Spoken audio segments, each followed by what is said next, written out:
नमस्कार, आपका स्वागत है हमारे कार्यक्रम में मणि की बात सुनीत के साथ। मैं हूं मणि, आप हैं सुनीत और हमारे ख़ुसूसी मेहमान आज हैं यामिनी अय्यर, जो कि ग्रामीण विकास और ग्रामीण रोजगार के सिलसिले में विशेषज्ञ हैं। हाँ, साथ साथ वो हमारी बेटी भी है, लेकिन उसको हमने इस कार्यक्रम में इसलिए नहीं बुलाया कि इसको एक पारिवारिक चर्चा बनाएं, लेकिन वो उन्होंने ख़ास इस विषय पर अध्ययन किया है और इसलिए वो बुलाई गई हैं। तो आज का जो विषय है वो ये यहाँ से शुरू होता है कि जो पुराना मनरेगा था, जो कि 20 साल से तकरीबन चल रहा है, जिसके ज़रिए 900 दिन का रोज़गार की गारंटी दी गई थी हमारे ग्रामीण में रहते हुए भाइयों और बहनों को, उस कानून को रद्द करके एक नया कानून लाया गया है, जिसका नाम लंबा है, लेकिन आम तौर पर जो मुख्य चीज़ है उसके बारे में वो ये है कि उन्होंने राम का नाम लाया है और गांधी जी का नाम हटा दिया है। अब मैं पहले जानना चाहता हूँ कि गांधी जी के नाम को हटाने से कुछ खास असर पड़ेगा क्या, या लोग सोचेंगे कि गांधी जी तो गांधी जी हैं ही, कानून में उनका नाम लगे हो या न लगे हो, महात्मा तो महात्मा हैं और देश के वो पिता हैं। बताइए। मनी जी आपका बहुत बहुत शुक्रिया मुझे इस वार्तालाप में आपने मुझे बुलाया। सबसे पहले हमें समझना चाहिए कि मनरेगा जो था वो एक रेवड़ी नहीं थी। रेवड़ी इसलिए नहीं थी क्योंकि उसके नाम में महात्मा गांधी के साथ एक दूसरा शब्द था, गारंटी। गारंटी का मतलब है कि वो श्रमिक की गरिमा को ध्यान में रखते हुए सरकार श्रमिक को उसके श्रमिक होने के नाते उसको कुछ काम दे रही थी और काम के आधार पर उसको कुछ दाम दिहाड़ी दे रही थी। मनरेगा शुरू हुआ था एक आंदोलन से, और उस आंदोलन का एक बहुत ही अहम नारा था।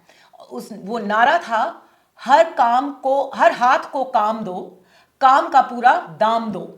काम का हक मतलब काम का पूरा दाम। सरकार कोई माई बाप नहीं थी कि किसी जनता को अपने दिल से, अपने मन मर्जी से थोड़ी सी रेवड़ियां दे दी।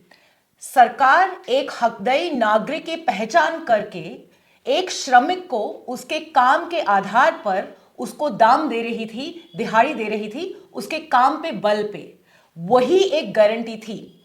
और उस गारंटी का ढांचा जो था वो था कि लोगों के मांग के आधार पे काम दिया जाता था, डिमांड ड्रिवन स्कीम। जी राम जी के नाम पे, राम के नाम पे डिमांड को हटा के अब भारत सरकार तय करेगी कितना आवंटन स्कीम को दिया जाएगा, और काम उसी को दिया जाएगा जिसको आवंटन के आधार पर जब थोड़ा मौका खुल जाएगा।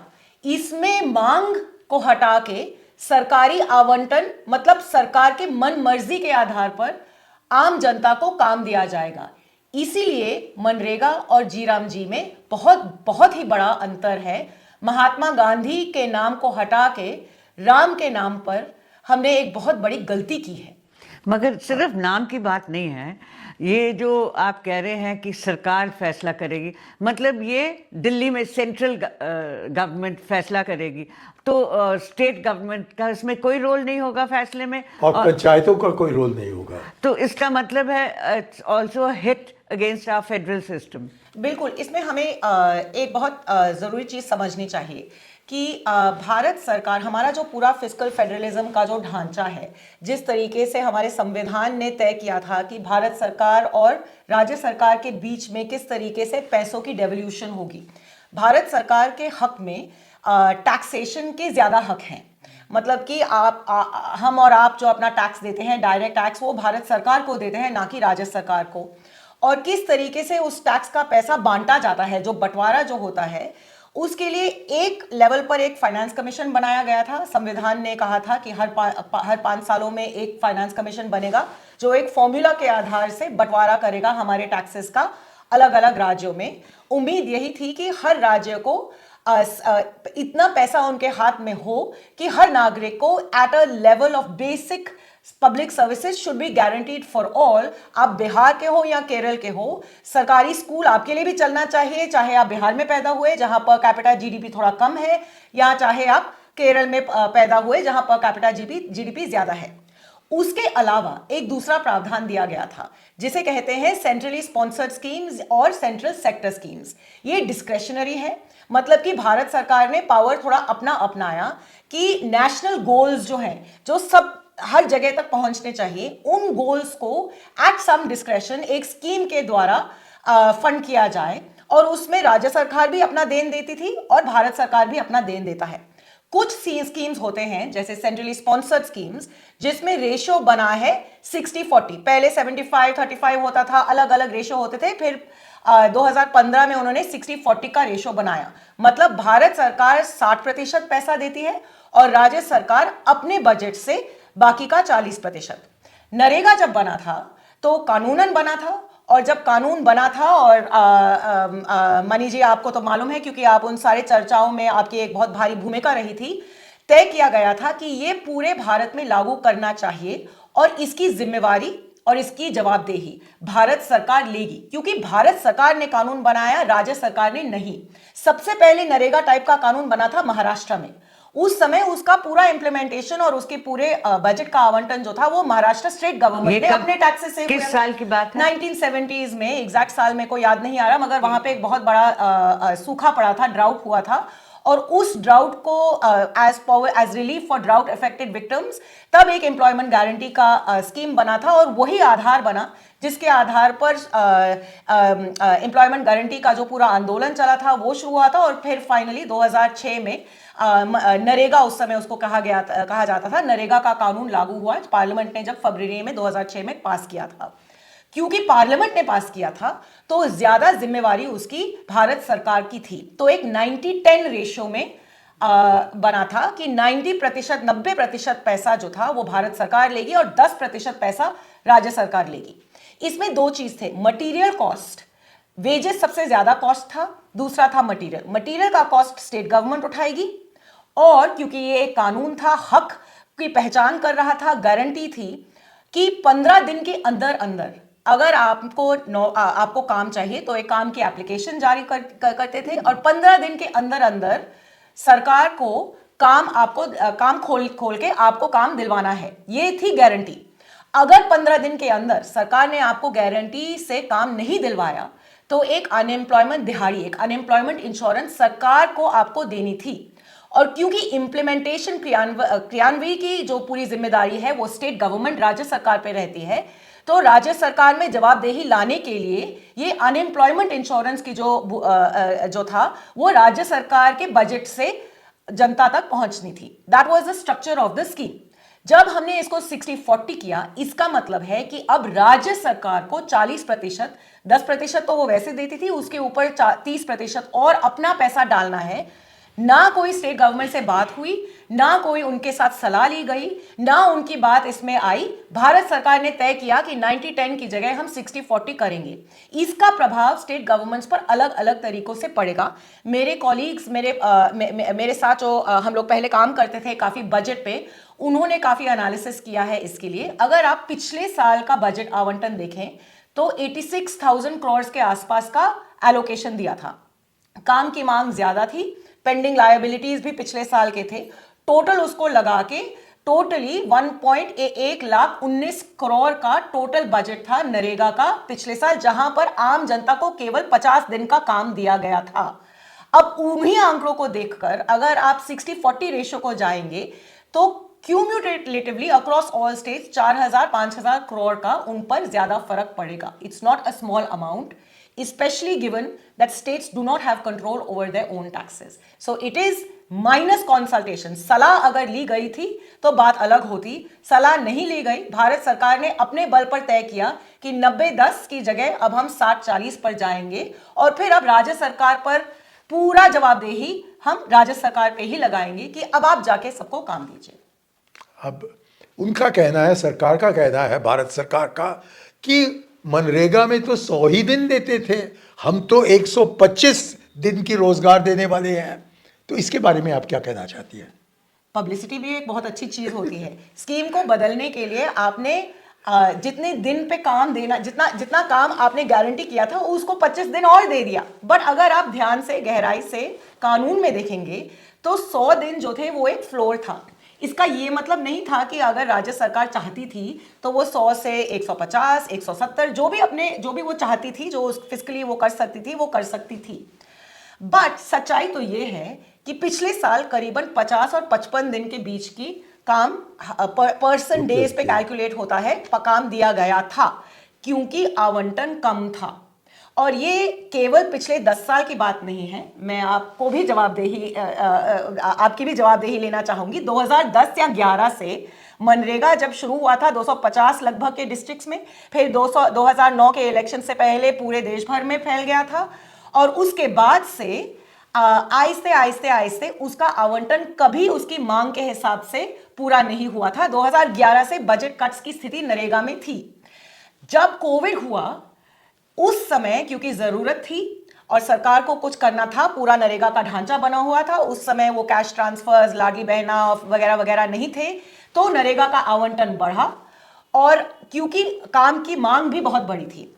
बट वहां पे भी वे पेंडिंग लायबिलिटीज के हिसाब से अगर देखेंगे तो हर साल जितना काम दिया जाता है, जितना काम लोगों ने किया और जितना उनकी मांग और जितनी उनकी मांग थी उसके हिसाब में काफी बड़ा अंतर था।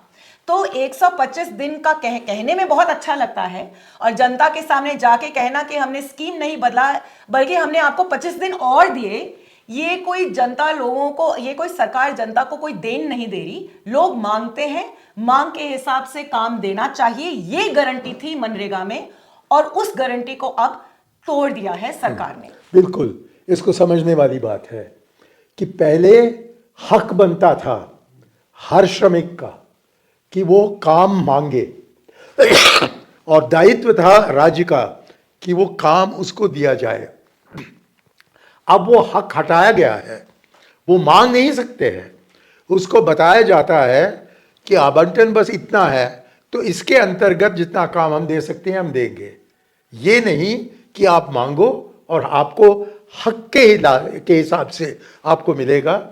ये बताया जाता है कि हम तय करेंगे कि कितना पैसा होगा, और यदि वो 125 दिन तक पहुंचे तो बड़ी खुशी की बात है, लेकिन नहीं पहुंचा तो हमारी जिम्मेवारी नहीं है। तो एक हक हटाया गया है और एक पाबंदी लाई गई है कि जितना पैसा सरकार इस काम पर खर्च करना चाहती है वहीं तक सीमित है। इस पर भी मैं समझता हूं कि आपको कुछ बताना चाहिए कि कितना पैसा दिया जा रहा है परसेंटेज में। हमें बताया जाता है कि हमारे जीडीपी के 0.25% ऑफ जीडीपी उतना ही खर्च हो रहा है मनरेगा पर, उतना ही खर्च हो रहा है, 0.25 और अब उसको कम किया जा रहा है इस कार्यक्रम से, इस नए कार्यक्रम से। तो 125 दिन तो बस जुमला है, मिलेंगे असली में बहुत कम, और मांगने पर नहीं मिलेगा। जबकि सरकार अपने दिल से चाहे काम देने का तब देंगे, नहीं तो नहीं मिलेगा। ये है क्या हालत? ये सच है? बिल्कुल है। मगर हमें एक चीज कहनी चाहिए कि ये हाल जो है ये केवल जीराम जी के को लागू होने के बाद में नहीं शुरू होगा, ये बहुत पहले से थी। इस कानून को जब बनाया गया था तो कानून के पीछे जो सोच थी, जिस तरीके से उसका पूरा ढांचा जो बना गया था, कागज पर बहुत ही सही था, और कुछ हद तक कुछ राज्यों में उसकी क्रियान्वयन भी बिल्कुल कागज हसाब, अंग्रेजी में कहते हैं in the letter and spirit of the law, letter and spirit of the law के आधार पर उसका पूरा ढांचा क्रियान्वयन चल रहा था। मगर ज्यादातर हमारे राज्यों में, और भारत सरकार ने भी, ये यूपीए की बात भी थी और फिर एनडीए की बात भी है, जितना आवंटन देना चाहिए था उतना आवंटन नहीं दिया।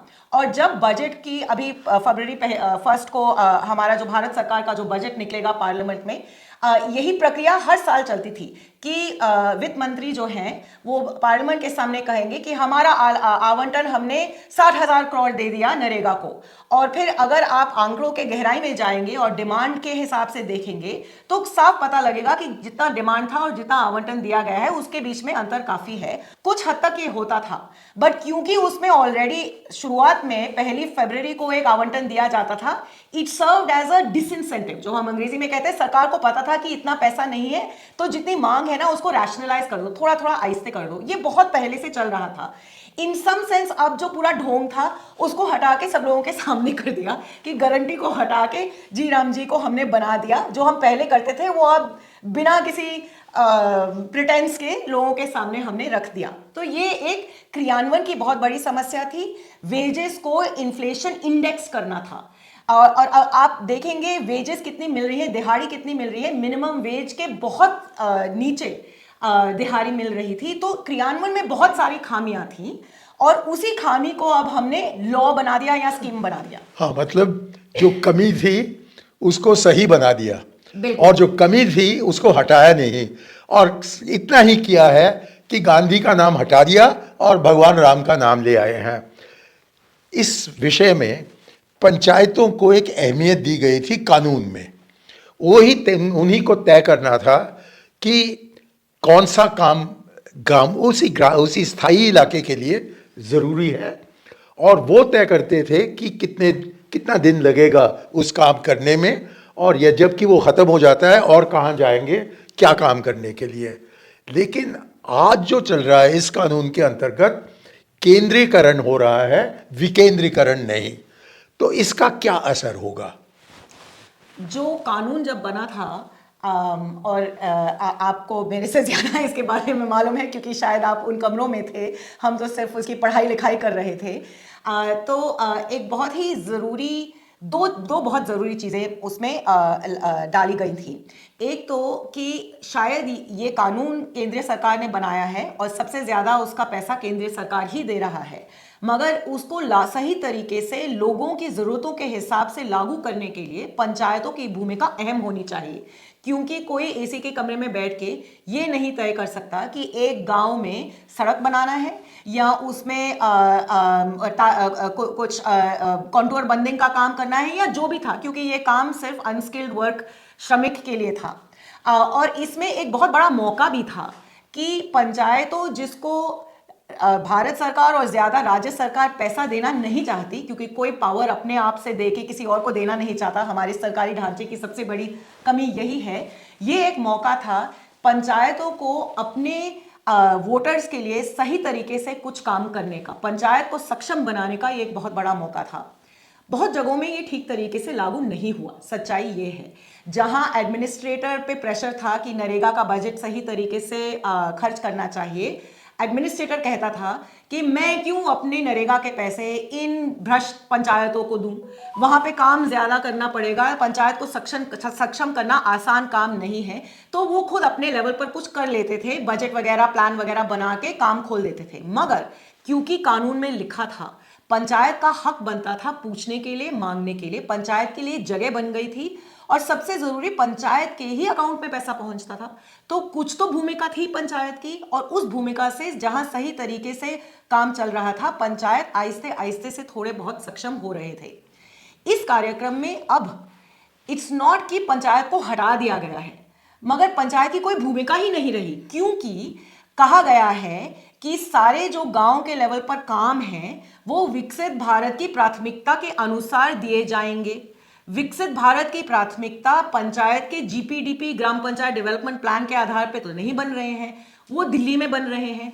तो पंचायत के प्लान की क्या भूमिका रही है इसमें? पंचायत को सिर्फ ये कहा जाएगा कि यहाँ पे काम खोलिए, लेबर बजट का पैसा जो है वो नरेगा से जाएगा और मटेरियल का पैसा वो किसी दूसरे स्कीम से होगा। कन्वर्जेंस, ये एक एडमिनिस्ट्रेटिव शब्द है जो एडमिनिस्ट्रेटिवली बहुत कहना पसंद करते हैं एडमिनिस्ट्रेटर्स, उसमें इफिशिएंसी की भी बात आ जाती है। सारे स्कीम्स को कन्वर्ज करके अच्छी तरीके से झट से हम इंप्लीमेंट कर ले, यही हो रहा है।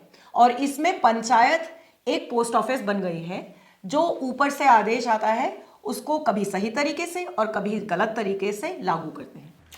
मगर जो सिस्टम चल रहा था, आप कह रहे हैं ना कई प्रांतों में सही तरीके से चल रहा था, कई में नहीं, वो कहाँ अच्छी तरह कहाँ कामयाब हो रहा था, किस इलाके में? एक मैं इसके साथ मैं एक और सवाल जोड़ना चाहता हूँ। मनरेगा की खास ज़रूरत है उन राज्यों में जहाँ की गुर्बत ज़्यादा हो, और कम ज़रूरत है उन राज्यों में जहाँ की आमदनी बढ़ गई हो। मिसाल के तौर पर तमिलनाडु एक तरफ या गुजरात एक तरफ, और दूसरे तरफ उत्तर प्रदेश बिहार या छत्तीसगढ़, वो गरीब राज्य है। लेकिन मैंने हाल में पढ़ा कि हालांकि तमिलनाडु में और गुजरात में, जो कि विकसित राज्य है, वहाँ मनरेगा का काम बहुत अच्छा चल रहा था, लेकिन बिहार में जहाँ की इसकी सबसे बड़ी ज़रूरत है, वहाँ ये सही तरीके से नहीं चल रहा था। लेकिन साथ साथ ये भी बताया जाता है कि बिहार में तो सही नहीं चल रहा था, लेकिन छत्तीसगढ़ में अच्छा चल रहा था। तो इसके बारे में कि किस तरह से जो भी आवंटन उपलब्ध किया गया उसका सही इस्तेमाल करना और सक्षम तरीके से उसका इस्तेमाल करना, वो अलग अलग राज्यों में किस कारण से अलग अलग नतीजे निकले।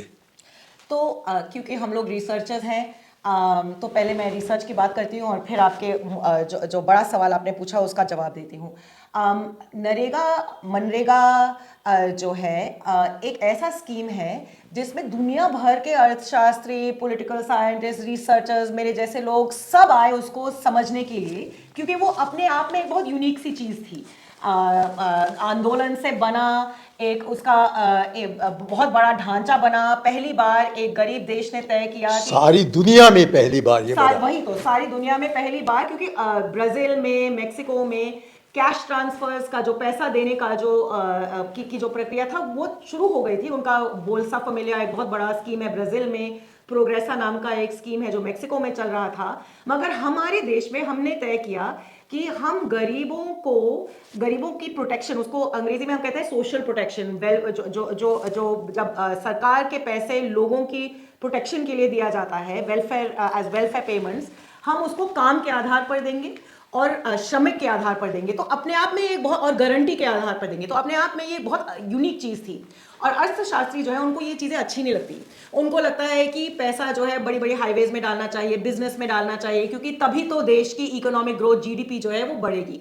तो वो कहते थे, हमारे चाचा ने भी ये कहा था कि इस तरीके का के कार्यक्रम जब आप खोलेंगे तो इससे बेहतर कि आप हेलीकॉप्टर में जाके कुछ पैसे डाल दीजिए और देश भर में हेलीकॉप्टर का जो नीचे का वो है वो खोल के ना पैसे को ड्रॉप कर दीजिए, बेहतर है। क्योंकि ये सब पैसा गलत लोगों के हाथ में जाएगा और कुछ प्रोडक्टिविटी नहीं होगी, कुछ बढ़ोतरी नहीं होगी, जीडीपी हमारा सफर करेगा। सिर्फ गांव के जो मुखिया है उसके जेब भर जाएंगे, अच्छे से भर जाएंगे, और गड्ढे खोदते और लोग, श्रमिक बेचारा गड्ढे खोलते वहां पे रुक जाएगा। इन्हीं अर्थशास्त्रियों के बहुत ही सीरियसली रिगरस स्टडीज के आधार पर हमें पता लगता है दो चीजें। गरीब से गरीब जो है जिनको काम दिया गया था, उनकी गरीबी करीबन 26% हटाई गई थी, क्योंकि उनके काम के आधार पर उनको आमदनी मिली। मगर वहां तक बात रुकी नहीं, क्योंकि मुझे नरेगा के वर्क साइट में काम मिलेगा और उसमें मुझे 100 रुपए की, जस्ट फॉर एक उदाहरण के तौर पर 100 रुपए की दिहाड़ी मिलेगी। तो मैं प्रतिदिन तो मैं जब बड़ा जो किसान का जो लैंड ओनर है जो मुझे कहता है कि आके वहां पे अपना काम कीजिए मगर मैं आपको 50 रुपए दूंगा, तो मैं उनको कह सकता हूं ना कि मैं वहां पे नहीं आऊंगा, मैं यहाँ पे जाके अपने 100 रुपए दूंगा। मगर उसको तो अपने किसान का काम करवाना ही है, खेती का काम करवाना है, तो फिर वो 50 से आपको 100 देगा। इनहैंसिंग बार्गेनिंग पावर जो कहा जाता है उसका भी प्रभाव पड़ा। और क्योंकि गांव के लेवल पर सभी के पास अब कुछ हद तक ज्यादा आमदनी मिल रही थी, तो वो ज्यादा चीजें भी खरीद रहे थे। जो बड़े बड़े खेतीदारी हैं वो भी छोटे छोटे बिजनेस चलाते हैं, चाहे चाय की दुकान हो या छोटी सी किरानी की दुकान हो। जब लोगों के हाथ में पैसा आता है तो वो दुकान में जाके चीजें खरीद सकते हैं। Virtuous cycle of demand, productivity enhancement, क्योंकि काम जो होता था, जो गड्ढे जो खोदे जा रहे थे वो बड़े बड़े हाईवेज के लिए नहीं जहां आप और मैं जा रहे हैं, वो ऐसे सड़कों के लिए, ऐसी खेतों में जहां गरीब से गरीब अपनी सिंचाई करते हैं, उनकी प्रोडक्टिविटी फिर बढ़ी। तो रूरल एसेट्स में बढ़ोतरी हुई, रूरल इनकम्स में बढ़ोतरी हुई, जिसकी वजह से ओवरऑल रूरल डिमांड में बढ़ोतरी रही, प्रोडक्टिविटी इनहैंसमेंट। ये अर्थशास्त्रियों ने हमें बताया है। दूसरा, क्योंकि ये मांग के हिसाब से काम दिया जाता था, जब थियोरेटिकली स्पीकिंग एटलीस्ट, जब एग्रीकल्चरल साइकिल चलता था जहां लेबर की ज्यादा जरूरत पड़ती है, तो लोगों की मांग भी कम हो जाती है, क्योंकि अगर आपको ज्यादा पैसा मिल रहा है तो ऑब्वियसली बनता ही बनता है कि आप वहां पे जाके काम करेंगे। तो डिमांड ड्रिवन मतलब जो बड़े बड़े फार्मर्स थे उनको ज्यादा हिट नहीं मिलता, क्योंकि जब एग्रीकल्चरल वेज लेबर की जरूरत पड़ती थी उस समय लोगों को सरकारी काम की जरूरत नहीं। तो it was designed also in such a way कि इस तरीके से गांव के लेवल पर ओवरऑल गांव के इकोनॉमी में ज्यादा इंपेटस मिले, पॉजिटिव इंपेटस मिले। लेकिन इस नए कानून में उन्होंने कानूनी बना दिया है कि जबकि खेत में काम की जरूरत हो तो उस समय ये राम जी राम भी नहीं चलेगा। गजब है कि अमीर जो है, जो किसान बहुत ही बड़ा है और अमीर है, जबको उसको काम की जरूरत पड़ती है तब इस कार्यक्रम को बंद करेंगे ताकि उसको बहुत ज़्यादा वेजेस न देने पड़े, और जो काम कर रहा है उसी दाम पर करेगा जो मार्केट तय करता है। जहाँ की मनरेगा के अंतर्गत क्योंकि वैकल्पिक काम था इसलिए वो कह सकता था बड़े ज़मींदार से कि जब तक कि तुम मुझको इससे थोड़ा ज़्यादा न दोगे, कि 100 रुपये के बजाय प्रतिदिन आप मुझे 105 रुपये दीजिए तभी मैं आऊँगा आपके यहाँ। आज क्या है कि कोई चारा नहीं रहता उसके सामने सिवाय ये कि 75 रुपये पर उसको लेना हो तो 75 रुपये ही मिलेंगे।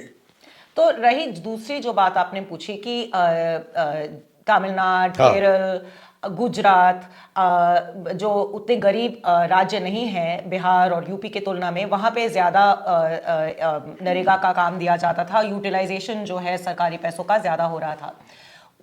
उसमें दो चीज़ें थी, कौन काम ले रहा था और क्यों। अगर आप आंकड़ों को ध्यान से देखेंगे तो ज़्यादातर महिलाएं उसमें जाती थी, और हमें मालूम है कि महिलाएं और पुरुष के बीच में जो दिहाड़ी जो दी जाती है उसमें काफ़ी अंतर है। तो महिलाओं को काम दिया जाता था, ये महिलाओं के लिए बहुत ज़रूरी है और महिलाओं के सशक्तिकरण के लिए बहुत ज़रूरी है।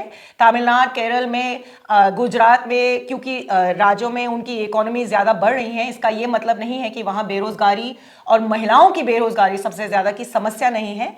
वो उसका एक कार्यक्रम था, महिलाएं उसका सही तरीके से उपयोग कर रही थी। मगर दूसरी दो और चीज़ें थी। सरकारी स्कीमों को सही तरीके से क्रियान्वयन करने के लिए दो चीज़ों की बहुत ज़रूरी होती है। एक तो पॉलिटिकल विल, राजनीतिक विल, क्षमता, दूसरी एडमिनिस्ट्रेटिव क्षमता, स्टेट कैपेसिटी। ये दोनों चीज़ इन जगहों में थी जहां स्कीम बना है तो वो सही तरीके से उसको लागू कर रहे थे। बिहार, यूपी पिछड़े इसलिए हैं क्योंकि उनमें उनकी राजनीति भी एक तरफ चल रही है और दूसरा उन्हीं राज्यों में एडमिनिस्ट्रेटिव क्षमता जो है वो थोड़ी कम है। तो वो स्कीम को लागू करने के लिए, खोलने के लिए, इम्प्लीमेंट करने के लिए उनके पास उतनी क्षमता नहीं है, तो वहां पे उतनी सही तरीके से इन स्कीमों की क्रियान्वयन ठीक तरीके से नहीं हुई है। इसका जवाब ये नहीं है कि स्कीम को ही बदल दो या स्कीम में इस तरीके से आप बना दीजिए कि केवल कुछ जगहों में जाएगी और बाकी जगहों में नहीं। इसका जवाब है राज्य स्तर पर राजनीतिक बदलाव और उस बदलाव के द्वारा राज्य स्तर पर एडमिनिस्ट्रेटिव क्षमता को बढ़ाना। और अगर आप ध्यान से देखेंगे, चाहे वो बिहार हो या यूपी या झारखंड या छत्तीसगढ़, अलग अलग जगहों में जब मौका मिला है, जहां संगठनें बनी हैं, जहां एनजीओज या सोशल मूवमेंट्स की प्रेजेंस ज्यादा है, जहां सरकार तैयार है, कहीं को एक अच्छा डीएम मिल गया, कहीं एक अच्छा सेक्रेटरी मिल गया, तो काफी हद तक वहां पे एक्सपेरिमेंट्स भी हुए हैं और क्रियान्वयन को ज्यादा ठीक करने की कोशिश भी की गई है, मगर उसको स्केल अप नहीं किया। और उस स्केल अप पर हमारा ध्यान जाना चाहिए था, ना कि पूरे स्कीम को। इट्स ऑलमोस्ट कि ये एक एक्सक्यूज बन गया कि क्योंकि ज्यादा जो रिच स्टेट्स हैं जैसे तमिलनाडु, केरला, वहां पे वो इसको उठा रहे हैं और बिहार, यूपी तक नहीं पहुंचा, तो हम पूरे स्कीम को ही बदल दें। अब आखिरी सवाल, क्योंकि समय सीमित है, ये जो डायरेक्ट बेनिफिशियरी ट्रांसफर, इसकी हिंदी पता नहीं क्या है, उसको डीबीटी कहते हैं। डीबीटी कहते हैं। अभी एक महीने पहले जो कंट्रोलर एंड ऑडिटर जनरल हैं सत्यमूर्ति साहब, उन्होंने 18 दिसंबर 2025 को अपने ही सर्विस के जो नए नए अफसरान हैं उनको भाषण देते हुए ये कहा, और उसके बाद टाइम्स ऑफ इंडिया को एक इंटरव्यू दिया जिसमें उन्होंने कहा कि हज़ारों करोड़ रुपए इस डीबीटी के द्वारा जा रहे हैं, लेकिन इस पर किसी प्रकार का नियंत्रण नहीं है। और फिर उन्होंने कहा कि जहाँ तक कि जाम का सवाल है, मतलब जन धन, आधार और मोबाइल का इस्तेमाल, वहाँ भी उन्होंने कहा कि हज़ारों करोड़ रुपए उसमें जा रहे हैं, ये कहकर कि वो फाइनेंशियल इंक्लूजन करेंगे, लेकिन उस पर कोई नियंत्रण नहीं है। और इसलिए सुचेता दलाल जो एक लेखक हैं अपने अखबार मनी लाइफ में, उन्होंने लिखा है कि digital systems are often facilitating fraud rather than preventing it, कि डीबीटी के कारण ढकाई जो हो रही है और धोखा जो हो रहा है वो बढ़ रहा है, बजाय ये कि दलालों पर कुछ कब्जा किया जाए। तो ऐसे सिलसिले में आपका क्या राय है कि डीबीटी पर ही हम निर्भर रहें तो सब कुछ ठीक हो जाएगा, या जो इंसान है उसका दिमाग और उसका हाथ भी उस बीच में आना चाहिए, मतलब पंचायतों का, ग्राम सभाओं का इस्तेमाल होना चाहिए इस कार्यक्रम को लागू में लाने के लिए। बस ये कहना कि हम बैंक से बैंक को पैसे भेज रहे हैं ये काफ़ी नहीं है, इससे घाटा हो रहा है और बड़े फ्रॉड्स हो रहे हैं। इसको रोकने के लिए क्या किया जा सकता है? आपने आखिर में सबसे भारी सवाल पूछा है जिसका 2 मिनट में जवाब देना मुश्किल है, इसके लिए आप दूसरा एक शो करवा दीजिए तो गहराई में बात करेंगे। मगर जो आपने मूल चीज जो कही है, डीबीटी एक तरीके से एक टेक्नोलॉजी है। इन प्रिंसिपल टेक्नोलॉजी में कहा ऐसे लगता है कि बीच के जो सारे बिचौलिया थे और दलाल जो थे उनको हटा दिया जाता है, क्योंकि पैसा बिल्कुल डायरेक्ट किसी के हाथ में पहुंचता है। इसमें थियोरेटिकली ये बिल्कुल सही है, मगर हम सब जानते हैं कि क्रियान्वयन अपने आप में एक बहुत ही कॉम्प्लेक्स चीज है और खूब सारे अलग अलग नए नए मौके मिल जाते हैं बिचौलिए को बीच में आने के लिए। सबसे बड़ी समस्या आज की तारीख में ये है, नरेगा के समय जब नरेगा शुरू हुआ था पहले 5, 6, 7 सालों में इतने सारे ऑब्जेक्टिव रिसर्च हुए थे। इसलिए तो मैं नरेगा में मुझे नरेगा में कुछ समझने को का मौका मिला, क्योंकि सारे जो रिसर्चर थे उनको बुलावा ऑलमोस्ट मिल गया था।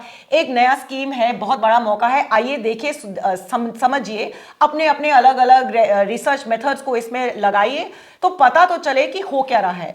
और किसी भी सरकार को अच्छा नहीं लगता जब उनके सामने शीशा खड़ा किया जाता है कि आपकी जो स्कीम है जिसके आधार पर आप वोट लेने जाएंगे, हम आपको सच्चाई बता रहे हैं अपने रिसर्च मेथड से। वो सब कहते हैं ये आपको नहीं पता, आपका सैंपल बहुत छोटा है। इनफैक्ट हमारे लोगों के बीच में हम लोग जोक करते हैं कि जब आप अपने रिसर्च को सरकार के सामने दिखाते हैं और अगर उन्होंने नहीं कहा, चैलेंज नहीं किया आपके सैंपल साइज को, तो शायद आपने अपना काम ठीक नहीं किया है। क्योंकि इतने स्टडीज थे तो हमें पता लगा कि क्या सही जा रहा था, क्या गलत। और सरकार अपने लेवल पर जो सुनना चाहती थी वो सुनती थी और जो करना चाहती थी वो करती थी, मगर जनता के सामने सच्चाई थी और डिबेट कुछ होता था। आज की तारीख में इस तरीके के रिसर्च बहुत ही कम है, हमें पता ही नहीं लग रहा। सेंसस नहीं हुआ, बहुत समय बाद एक हाउस होल्ड कंजम्पशन एक्सपेंडिचर सर्वे हुआ है, उसकी मेथोडोलॉजी एनएसएसओ के 2011 के सर्वे से अलग है, तो कैसे पता लगे? एट अ स्केल लेवल सबसे ज्यादा इंफॉर्मेशन जो हमें मिली नरेगा के बारे में वो 2011 के एनएसएसओ सर्वे, अनएम्प्लॉयमेंट सर्वे से मिला था, जहां उन्होंने नरेगा के बारे में कुछ सवाल पूछे थे। अब वो सवाल ही नहीं है सर्वे में, तो कैसे पता लगेगा कि क्या हो रहा है? जब तक हमारे पास उस तरीके का ऑब्जेक्टिव डेटा नहीं है तब तक आपका बायस और मेरा बायस और कभी कभार सीएजी हमें कुछ बताता है। मगर सबसे जरूरी हमें सीरियस रिगरस रिसर्च की, ताकि ये जो भारी और सही सवाल आप पूछ रहे हैं उनका कुछ सही तरीके से जवाब मिले। तो पता ही नहीं पैसा कहाँ जा रहा है, करप्शन बढ़ रही है इस स्कीम से कि सचमुच लेबरर श्रमिक के हाथ में जा रहा है, कितना परसेंटेज जा रहा है, और पता ही नहीं तो उसका इलाज कैसे होगा? बिल्कुल सही। तो इलाज नहीं है तो आपको याद होगा, सबको याद है कि उन्होंने किसानों के बारे में एक कानून ले आया और फिर उसको वापस लेना पड़ा। वैसा ही जबकि उन्होंने सिटीजन्स एक्ट की अमेंडमेंट की, सीएए, तो बहुत बड़ा हंगामा मचा देश में। तो अब जो किसान और श्रमिक को घाटा होने वाला है इस नए कानून से, क्या उनको वापस लेना पड़ेगा, इसको बदलना पड़ेगा और फिर उसी पैटर्न पर जाना होगा जो कि मनरेगा का था, या कि आप समझती हो कि वो ऐसे इसी रास्ते पर चलेंगे और फिर चुनाव हमें बताएगा कि श्रमिक ने अपना वोट कमल से लेकर किसी और को दिया है या नहीं? ये मतलब इसका क्या राजनीतिक असर होगा? ये तो केवल राजनीतिक लोग बता सकते हैं किस तरीके से आंदोलन लगाना है या नहीं लगाना है। मगर मेरे खुद के काम, क्योंकि मैंने डीबीटी को एक पॉलिटिकल साइंस के नज़रिए से भी, पॉलिटिकल साइंटिस्ट के नज़रिए से भी देखा है, और उसमें जिस तरीके से डीबीटी बना है कि डायरेक्टली पैसा जाता है, कि मोदी ने गारंटी दी या ममता ने गारंटी दी या स्टालिन ने गारंटी दी या सिद्धिरमैया जी ने गारंटी दी, उसका जो डायरेक्ट क्रेडिट एट्रीब्यूशन हम उसको कहते हैं, और जिस तरीके से वोट जाता है वो दिख रहा है, उसकी एक डायरेक्ट लाइन है। अब जॉन ड्रेस जी ने एक आर्टिकल लिखा था जिसका लास्ट लाइन पढ़ के मैं खुद हंस रही थी, कि लास्ट लाइन में उन्होंने कहा कि ये नरेगा को जीराम जी क्यों बनाया, शायद इसलिए कि पॉलिटिकल क्रेडिट अब किसी और को मिले। तो अब अंत में क्या होता है ये आप लोग मेरे से ज़्यादा बता सकते हैं। हमारा काम है स्कीम को देखना, समझना, उसकी क्या खामियां हैं, उसके सामने क्या चुनौतियां आएंगी, और उसका जो ओवरऑल हमारी इकोनॉमिक डेवलपमेंट पर, पर्टिकुलरली रूरल इकोनॉमी में जो उसका प्रभाव पड़ेगा, उस पर ध्यान देना। इतना मैं कह सकती हूं कि रूरल इकोनॉमी में और पूरे एक्चुअली हमारी इकोनॉमी में सबसे बड़ी समस्या है रोजगार की, बेरोजगारी, बेरोजगारी। कहीं भी आप जनता के पास जाएंगे तो यही चीज बार बार आती है। शायद इसलिए ये जो डीबीटी और कैश ट्रांसफर्स और ये नए नए स्कीम जो आए हैं, उसी बेरोजगारी का कोई हल कोई सरकार नहीं निकाल पा रही, आप लोग नहीं निकाल पा रहे, तो सोचा है कि चलिए लोगों को कुछ पैसा दे देते हैं ताकि थोड़ा वोट मिल जाए। मगर जनता बेवकूफ नहीं है, जनता सब देखती है, जनता सब समझती है। उसका क्या प्रभाव पड़ेगा हमारी इकोनॉमी पे, सबसे पहला जनता को ही मालूम है, और अल्टीमेटली जनता अपना निर्णय खुद लेगा। चलिए, अब मुझे लगता है कि इस चर्चा को हम अंत में ले आए।